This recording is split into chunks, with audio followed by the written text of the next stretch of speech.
Welcome back to the Shepherd's Pie, a slice of faith for our messy lives. I'm Tony Kolenc, a professor at Ave Maria School of Law, the father of 5 grown children, and also the author of inspirational fiction for both teens and adults.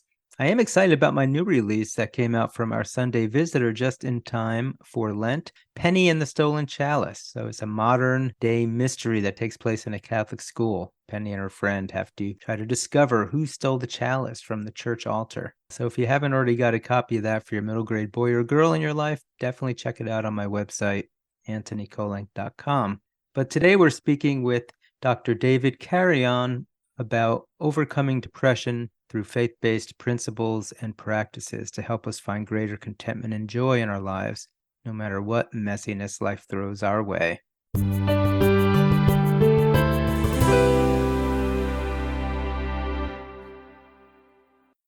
My guest today is Dr. David Carreon. He's a psychiatrist and the co-founder of Acacia Mental Health, which is a clinic in Silicon Valley working to transform mental health care. He's also the author of the book, The Opposite of Depression: What My Work with Suicidal Patients Has Taught Me About Life, Hope, and How to Flourish. He studied and served at Stanford, where he earned his MD, completed a psychiatry residency, and also worked as a professor. He's a leading clinician in the treatment of major depressive disorder and has achieved success in some of the most challenging cases using an approach that combines the latest technologies and the oldest truths. He and his wife Abigail live in California. Dr. Carreon, welcome to the Shepherd's Pie. Thank you. Thank you for having me. You've got quite a background here, but maybe just give us a little bit more on your background and how you got interested in this particular topic. Well, for a long time, I've been trying to follow the Great Commandment, and I've been trying to love my neighbors myself, and really wanting to know how can I best do that. And when I was a young man, 17 or so, I really thought that was going into to medicine. Originally wanted to be a medical missionary, and so started down the path of trying to become a doctor. When I was in medical school, I took a leave of absence and spent a year in Kenya working for a nonprofit that focused on alleviating extreme poverty. And while I was in Kenya, I realized a couple things. Number one, that sort of, unfortunately, my view of the world was a bit naive regarding just how much Kenya needed missionaries, and everybody went to church. They were far more Christian than we were, and so they didn't quite need missionaries per se, but also how influential the West was. The places I came from were undercutting the faith of the people that I went to serve. And that made me realize, well, there's a lot of work that we need to do back where these influences come. And so I decided I was going to go back to Stanford, back to the United States, and really focus on that. But that also sent me kind of searching for a new job. I thought I was going to be needing to learn about, malaria and tropical diseases and things like that. And so as I started to think about it, I realized I love talking, I love philosophy, I love deep conversation. There is a job where that's actually part of your paid work. And so psychiatry really started to appeal to me from that perspective. But also, where could a Christian worldview make the biggest difference? An atheist cardiologist and a Christian cardiologist both pretty well agree that a heart is a pump and that it should keep pumping so long as you're alive. But for a psyche, what exactly is it? How do we iatros or doctor it? And that might be a place where my perspective and a Christian perspective might make a difference. And so I started to explore it. I did some work in neuroscience with a really great mentor, learned from some really cool psychotherapists, and really, really took to it. So that got me started in psychiatry. But as it went, I started to discover that there's what I've called before the best kept secret in psychiatry is transcranial magnetic stimulation, this non-invasive magnetic thing that's not a drug, that you can stimulate the brain. And just as I was getting into it, some of the most incredible breakthroughs in the entire history of psychiatry happened as I started to get into TMS. And so we started to be able to deploy this new technology and see some of these just absolutely miraculous recoveries with this new technology. But then also it raises the question, when you get these people better who have been depressed for 30 years or 50 years, the biological depression is gone, but they don't have any meaningful activities. They don't have a deep relationships. They don't have a profound connection with God. Everything, the depression kind of pretty well taken everything away. But what do you do once you no longer have the biological part? And it became very stark. And especially some of these treatments are 5 days long. And by Friday, sometimes people are better after many, many years of illness. And it really raised the question of, okay, what exactly does it mean to flourish? And, we sort of say these things are holistic and everything has an influence, but it's very stark when you can like yank the biological away and say, okay, what else is there to a life affected by depression? And how do we rebuild? And how do we help somebody rebuild? That's been a bit of my journey and a bit of the background to, seeing that happen and trying to help people in that journey has helped me think about the nature of depression and what kinds of things help us to not only be undepressed, but flourish. Now, I have unfortunately, a lot of family members who have sought the care of psychiatrists over the years. And I guess from our experiences, a lot of times psychiatrists are dealing in medication mostly, and the counseling aspects seem to get done by some other social worker or somebody. But what you're describing here sounds a little bit different. And maybe just giving us a real quick overview. What is this procedure that you're talking about, which doesn't involve medication? How does that cure depression? And why have I not heard about this prior to talking to you today? That last question is one of the most intriguing mysteries of the modern world. I mean, as far as I know, in all of medicine, there is nothing that has such a gap between how many high quality clinical trials have been done and who's heard about it. Like almost everything else, you get a decent trial and like it's all over the place. But I think a big part of it is it gets to systems. Treatments don't exist in a vacuum, and technologies don't exist in a vacuum. And part of it is culture. We have been used to writing prescriptions and giving pills out for 50 years, and so to turn that ship around is going to take some time. So all I'd say, there's all sorts of reasons why people haven't heard about it. But what is it? TMS is a non-invasive electromagnet. The face of the magnet is about the size of a big cell phone. You could put it against your head. The traditional way to do it is you sort of find the middle of the front of the head and you turn it on and it clicks or zaps the spot, activating about a centimeter of your or half an inch brain without having to do anything with drills. And it's great. And so you're able to if you do it over the part of your brain that controls your hand, you get a little twitch in your thumb. You do it over the part of your brain that does speech, you get a little bit of speech delight. It really is a pretty close connection between the zap and what happens in the brain. Now you do it over the part of the brain that is supposed to be the prefrontal cortex, that's supposed to be the top-down control, the rational thought center, and you can activate that part of the brain. And with how we use it, we do a brain scan in advance, an fMRI. We look at the blood flow patterns for 20 minutes of the ups and downs of the blood flow, and then we use that to guide the treatment. And then we've got some equipment to help navigate the coil to where it needs to be. But all that to say, you turn the rational thought part of the brain up. It turns the emotional, sad, everything is impossible side of the brain down, and adjusts the balance of the circuits. And the traditional way of doing it is actually covered by insurance, 36 sessions over something like 6 or 9 weeks. The accelerated version is 5 days of long days. So we've got a lot of people that fly into our California clinic, get the treatment, and fly back home better, which is extremely exciting. Is this also being used to treat bipolar disorder by any chance? There's not many good clinical trials on bipolar. Clinically, I've treated quite a few people with bipolar. It seems to work quite well. The really good evidence on obsessive compulsive disorder, really good evidence on smoking cessation, probably another dozen conditions where there's good evidence.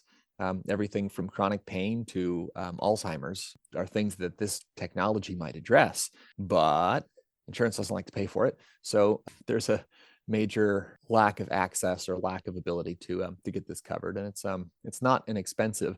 It's a really exciting field for me, who is interested in the business aspect of how do you make this a functional clinic, to how do you get an insurance company to be persuaded to pay for it, to the psychological, spiritual aspect of how do you make this not just be a reductionistic enterprise, as you said, many psychiatrists are. They do it partly because that's what they believe. There's a lot of materialism and physicalism.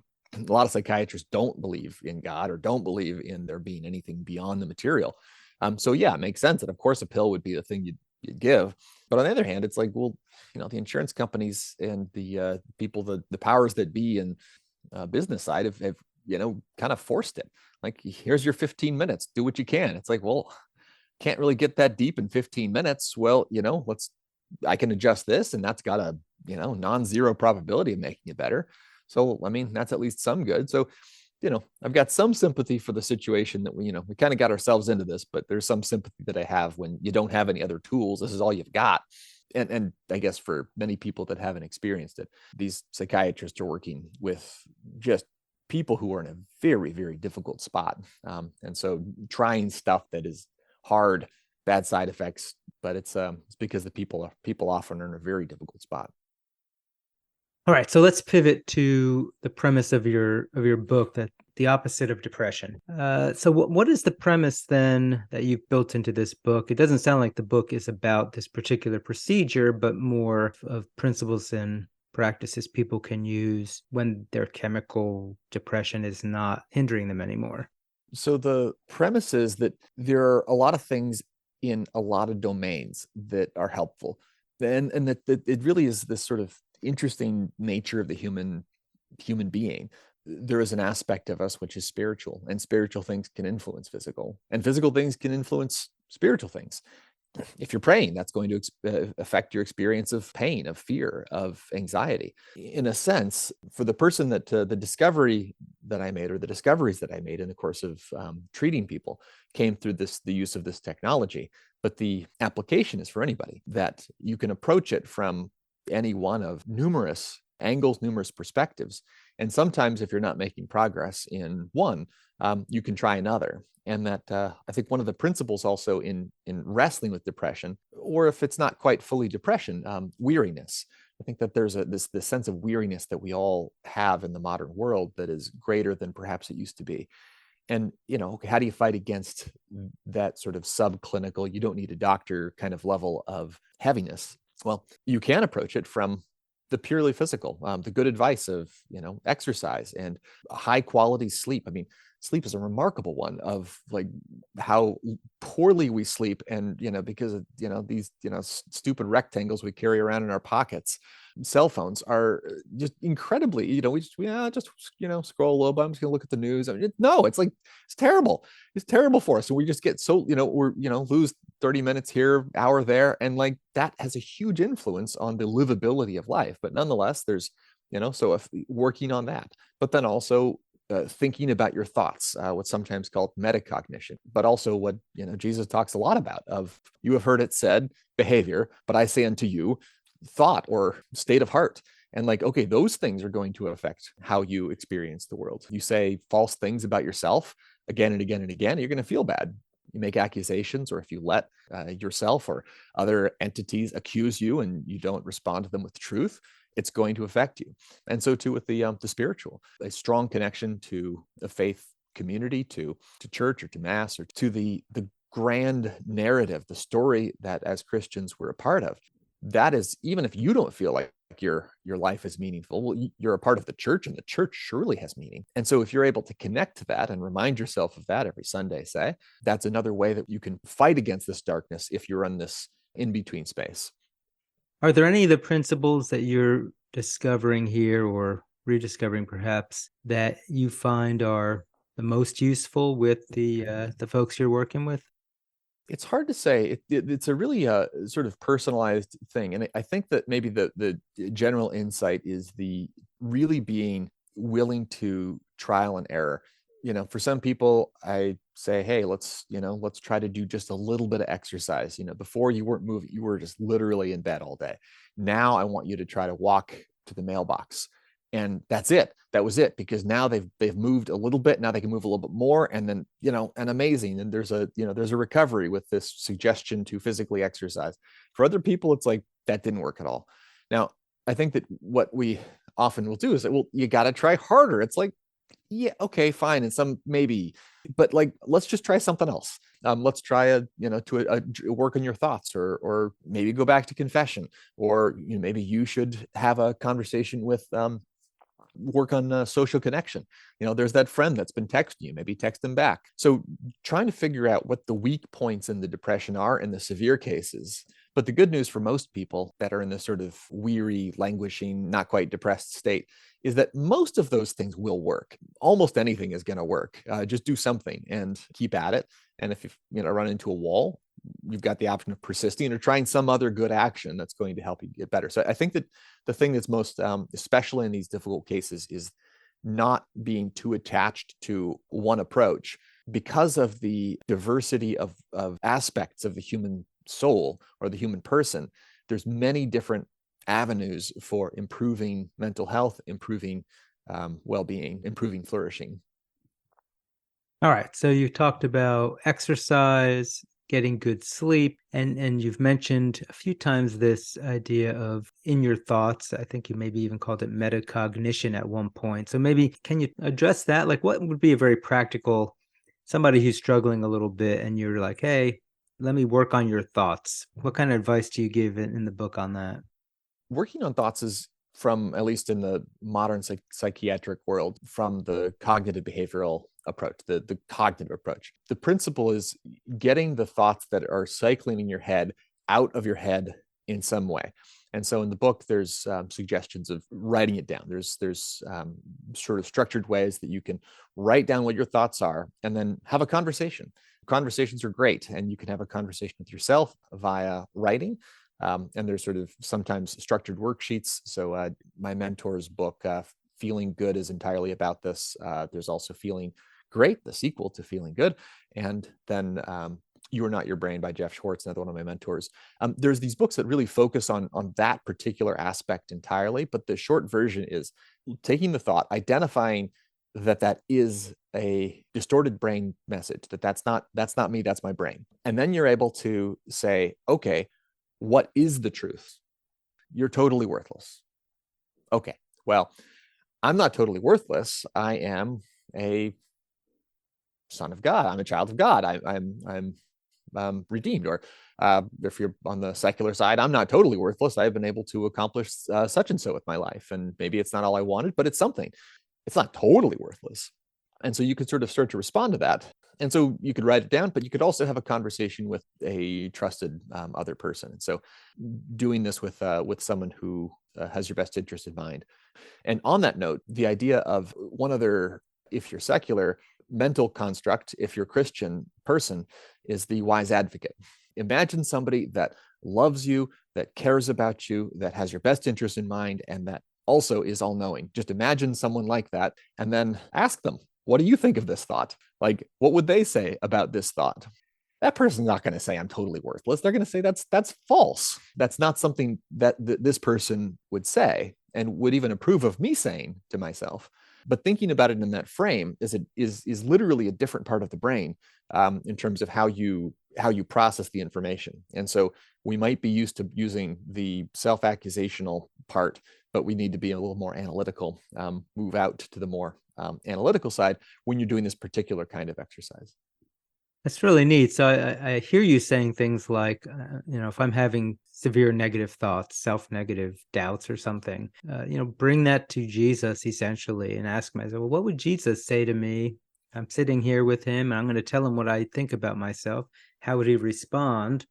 And I suppose if your view of God and Jesus is a well-formed view, I can imagine some of the things Jesus might say back to you. But let's talk about faith then. Like you mentioned going to church or mass, even connecting with the sacraments, maybe confession. How does that kind of, from a psychology or psychiatry point of view, work into somebody overcoming depressive thoughts?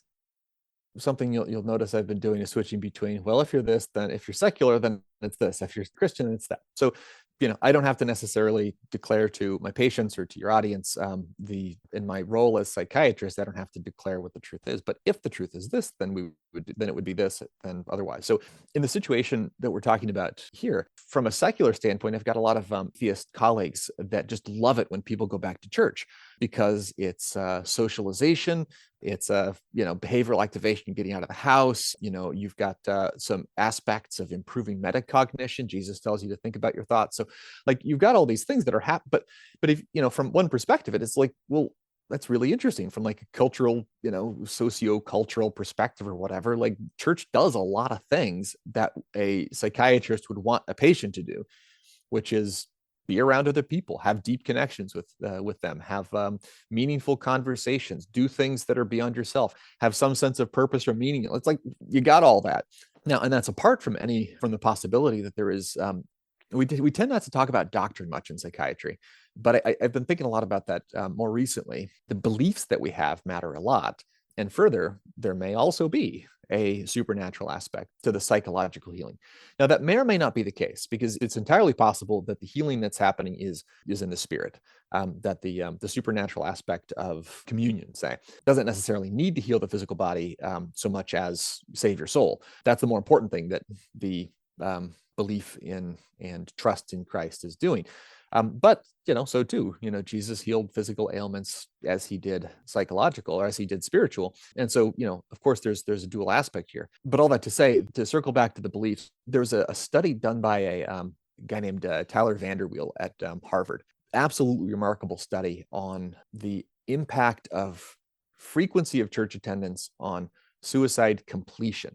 Now, it's very difficult to do these kinds of studies. Like, it's not thinking about suicide, it's not attempting suicide, because those are proxy measures. Maybe some people, the real proof in the pudding is, did this really reduce deaths? And so he looked at a study retrospectively called the Nurses' Health Study, and there's just a massive data set, but nobody analyzed the religious service variable. Turns out, when you look at that, religious service attendance is, as far as I'm aware, the largest modifiable risk factor for suicide. That you have a 5-fold reduction in suicide completion comparing people who frequently attend to people who never attend. Not about doctrine, not about belief, not about anything. If your butt is in a pew on Sunday morning somewhere, you have a drastically lower chance of completing suicide. The Catholics in the sample had a 50-fold reduction in suicide completion. So an absolutely astonishing number, that it seemed extremely protective against all of these other things. And it's not the socialization that really didn't make all that much impact in this particular sample. It's not all these other things. It really does seem to be something going on with regular religious participation.